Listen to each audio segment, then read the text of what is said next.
ಸುಮಾರು 5 ಕೋಟಿ ರೂಪಾಯಿ ವೆಚ್ಚದಲ್ಲಿ ನೂತನ ಕಟ್ಟಡದ ಶಿಲಾನ್ಯಾಸ ಕಾರ್ಯಕ್ರಮ ಭೂಮಿ ಪೂಜೆಗಾಗಿ ಕೂಡ ಹಲವಾರು ವಿಷಯಗಳನ್ನ ತಮ್ಮ ಜೊತೆ ಚರ್ಚೆ ಮಾಡಿದ್ದಾರೆ. ಕಳೆದ ವಾರದಲ್ಲಿ ಏನೊಂದು ಚೆಸ್ ಪಾರ್ಕ್ ಉದ್ಘಾಟನೆ ಮಾಡಕ್ಕೆ ಬಂದಾಗ ಜಿಲ್ಲಾ ಉಸ್ತುವಾರಿ ಸಚಿವರು ಮತ್ತು ಸನ್ಮಾನ್ಯ ಶಾಸಕರು ವಿಸಿಟ್ ಮಾಡಿದಾಗ ಇಲ್ಲ ಮುಂದಿನ ಶನಿವಾರ ಭೂಮಿ ಪೂಜೆ ಯಾವುದೇ ಇದರಲ್ಲಿ ಆಗಲೇಬೇಕು, ಅದನ್ನ ನಾವು ಮಾಡೋಣ ಅಂತ ಜಿಲ್ಲಾ ಉಸ್ತುವಾರಿ ಸಚಿವರು ಹೇಳಿದ್ರು. ನಿನ್ನೆವರೆಗೂ ಕೂಡ ಅವರು ಬರ್ತೀನಿ ಅಂತ ಹೇಳಿ ಮಾನ್ಯ ಶಾಸಕರ ಮೇಲೆ ಬೆಂಗಳೂರಲ್ಲಿ ಹೇಳಿ ಕಳಿಸಿದ್ರು. ಆದ್ರೆ ಗಮನಾಂತರ ಬರೋಕ್ಕಾಗಲಿಲ್ಲ. ಆದ್ರೆ ಒಂದೇ ಹೇಳಿದ್ರು ಅವರು, ಯಾವುದೇ ಇದರಲ್ಲಿ ಭೂಮಿ ಪೂಜೆ ನಿಲ್ಲಬಾರದು. ಶಾಸಕರನ್ನ ಕರೆದುಕೊಂಡು ಇರ್ತಕ್ಕಂಥ ನಗರಸೇವಕರು ಮತ್ತು ಉಪಮಾವರನ್ನು ಕರೆದುಕೊಂಡು ತಾವು ಭೂಮಿ ಪೂಜೆಯನ್ನು ಮಾಡಬೇಕಂತ ಹೇಳಿ ನೀನೇನೆ ಆದೇಶ ಮಾಡಿ ಉಸ್ತುವಾರಿಸಿಕೊಂಡ್ರು. ಅಂದ್ರೆ ತಮಗೆಲ್ಲ ಗೊತ್ತಿರ್ಬೋದು, ಯಾವುದೇ ಒಂದು ಪೂಜಾ ಮಾಡಬೇಕಾದ್ರೆ ಸುಮಾರು 25 ಲಕ್ಷ ಇಲ್ಲ 50 ಲಕ್ಷ ಇಲ್ಲ ಶಾಸಕರು ಬರೆದಿರೋದ್ರೆ ಪೂಜೆಯನ್ನ ಹಾಗೆ ಮುಂದಾಗ್ತಾ ಹೋಗ್ತಿರ್ತಾರೆ.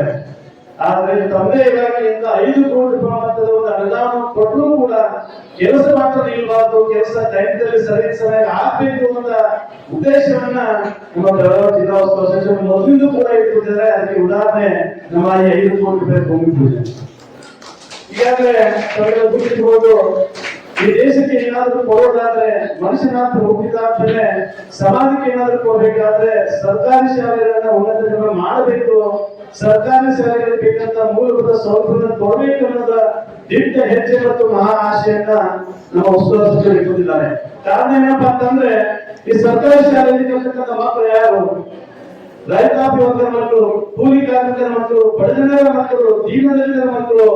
ಅವ್ರಿಗೆ ಏನಾದ್ರೂ ಶಕ್ತಿ ಇದ್ರೆ ಸರ್ಕಾರಿ ಶಾಲೆಗಳು ಮಾತ್ರ ಆ ಸರ್ಕಾರಿ ಶಾಲೆಗಳಿಗೆ ಶೈಕ್ಷಣಿಕವಾಗಿ ಒತ್ತಡ ಕೊಟ್ಟು ಏನು ಸ್ಪರ್ಧಾತ್ಮಕ ಅನ್ನೋದಲ್ಲಿ ಬಂದು ಏನು ಶಾಲೆ ಕಾಂಪಿಟೇಷನ್ ಎಷ್ಟು ನಡೀತಾ ಇದೆ ಅದನ್ನೆಲ್ಲ ಅರ್ಥ ಮಾಡ್ಕೊಂಡು ಸರ್ಕಾರಿ ಶಾಲೆಗಳಿಗೆ ಒತ್ತಡ ಕೊಟ್ಟು ಮೂಲಭೂತ ಸೌಲಭ್ಯ ಕೊಟ್ಟಿದ್ದೇ ಆದಲ್ಲಿ ನಮ್ಮ ದೇಶ ಸದೃಢ ಭಾರತ ಆಗುವುದನ್ನ ಮಹಾಕನಸನ್ನ ನಮ್ಮ ಬೆಳಗಾವಿ ಜಿಲ್ಲಾ ಉಸ್ತುವಾರಿ ತಂದಿದ್ದಾರೆ.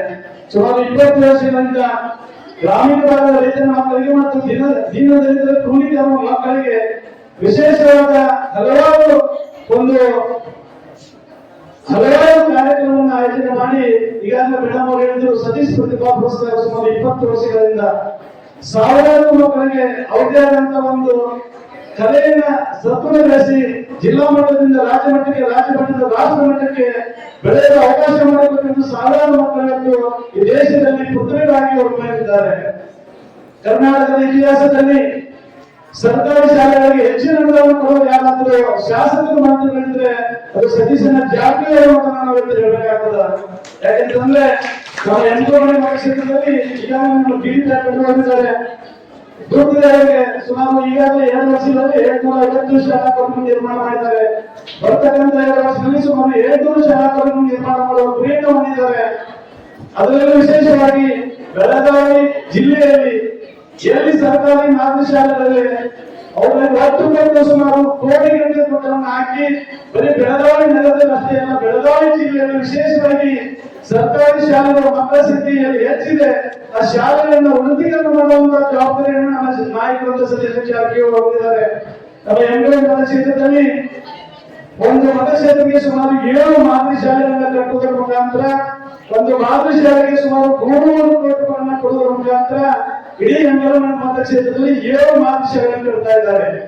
ಆ ಶಾಲೆ ಯಾವ ರೀತಿ ಇದೆ ಅಂತಂದ್ರೆ, ಖಾಸಗಿ ಶಾಲೆಗಳಿಗೆ ಯಾವುದೇ ರೀತಿ ಕಡಿಮೆ ಇರಬಾರ್ದು, ನಮ್ಮ ಹಳ್ಳಿಗಳ ಮಕ್ಕಳ ಬದುಕಿಗೆ ಯಾವುದೇ ರೀತಿ ಶಿಕ್ಷಣ ಅಡಚಣೆ ಆಗಬಾರ್ದು ಅನ್ನೋ ಉದ್ದೇಶ ಇಟ್ಟುಕೊಂಡು ಸುಮಾರು 7 ಶಾಲೆಗಳನ್ನ 21 ಕೋಟಿ ರೂಪಾಯಿ ವೆಚ್ಚದಲ್ಲಿ ನಮ್ಮ ಕ್ಷೇತ್ರದಲ್ಲಿ ಸರ್ಕಾರಿ ಶಾಲೆಗಳನ್ನ ಅವರು ಕಟ್ತಾ ಇದ್ದಾರೆ.